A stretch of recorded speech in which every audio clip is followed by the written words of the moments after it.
Now, we have to understand the data structure. Okay? I told you we have many groups.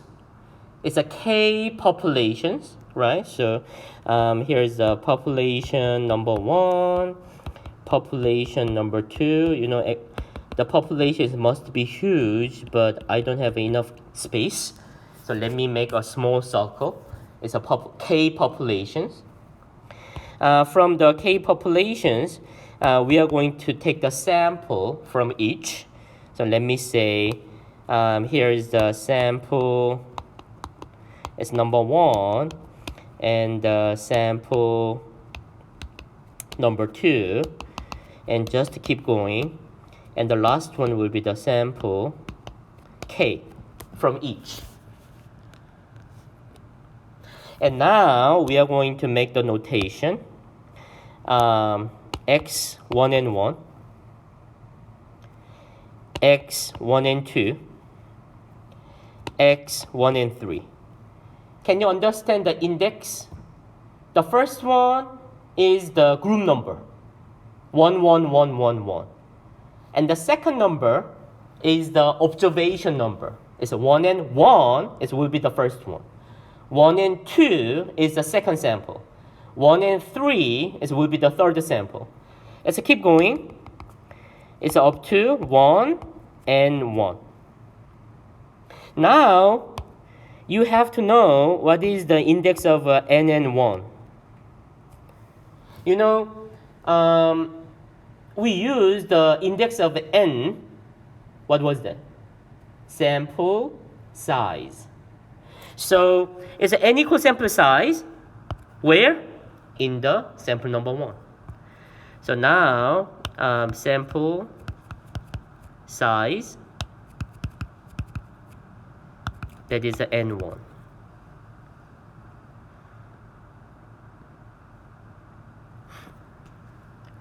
Can you make the index, make the notation in sample number 2?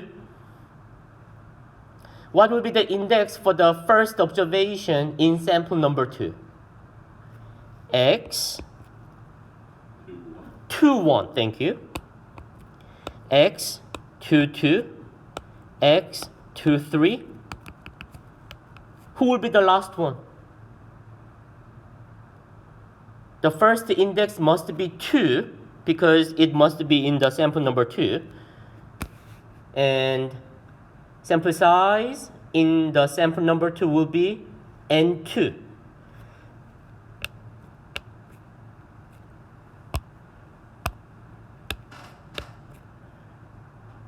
Does it make sense? Right? Let's just keep going. Can you make the index for the last sample? X K1, X K2, X K3, and the last one will be K and K, because the sample size will be NK.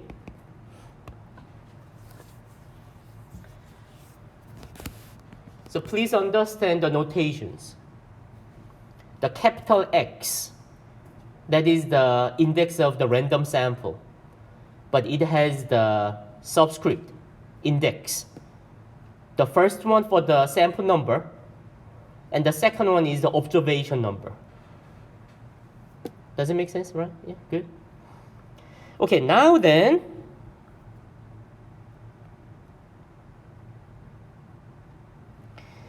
at the beginning, I suggest to you, we are going to take the sample means. We are going to take the sample mean from each sample. So I can take the x1 bar, x2 bar, xk bar. Sample means.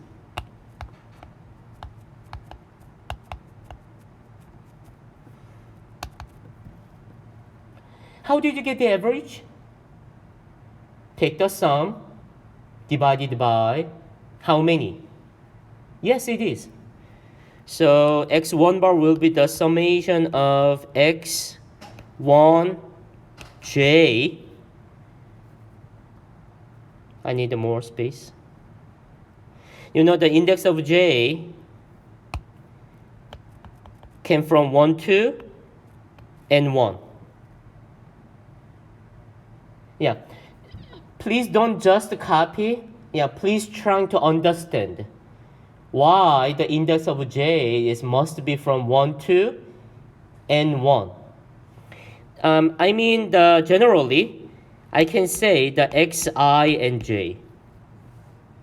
We are going to have two index, I and j.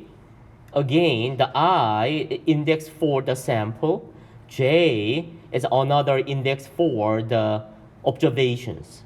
So in the sample number 1, the second index of j from 1 to n1. So we are going to take the summation. We have to take the summation from j equal to 1, I mean this one, to n1. Now we have to divide it by how many? n1. Does it make sense? Can you take the second one? Absolutely. We are going to take the sum of x2j. What is the index of j? It's observations. J is equal to 1 to what? N2. Thank you. Then divided by n2. How about the last one? xkj, j from 1 to nk divided by nk. Yeah, it's x bar is a sample mean. Sum up divided by how many? But from each sample. So carefully, you can make the index, you can make the notation, and then you can take the each sample. This makes sense, right? Not only each sample, but also we can have an overall one.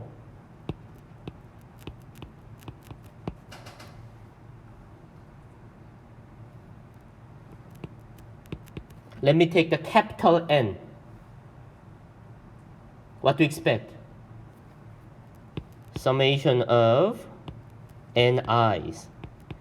The index of I, actually the index of I for the sample. How many samples we had? K samples, K groups. So the index of I from 1 to K. What is the capital N? The total number of observations in the sample, in the data, the whole data. Each one is a small n. The overall sample size, that will be the capital N, the summation of small ni's. It's good, right? Now we have another x bar. Another x bar is a no index. I can say it is an overall sample mean. It's an overall. It's the same idea. Any kind of sample mean must be taking the summation divided by how many, right? So now we have to take the sum, it's all of them. So we are going to use the index of the xi and j. But we have two index I and j. So we are going to take the double summation, xi and j. inner summation using the index of j from 1 to ni, and out summation is using the index of I from 1 to k. Does it make sense, right? Can you understand what is a double summation? It's add up all observations overall. In the inner summation, actually the inner summation here, this one, this one, this one was the inner summation, the inside of each sample. Then the out summation, then we can take the sum of the sums, is overall. Now, we have to take the division by how many? Big N. What was a big N? The total number of cases, right? So, please understand the notations. Yeah, it is very complicated because it's basically we had K populations and also the K samples. We have a bigger sample size. I mean the bigger structure, the data structure. But we just apply how can we take the sample mean or the sample size, right? Then we can take the sample mean each and also the overall sample mean, and also we can take the overall the sample size. So please try again and define again one by one and trying to understand.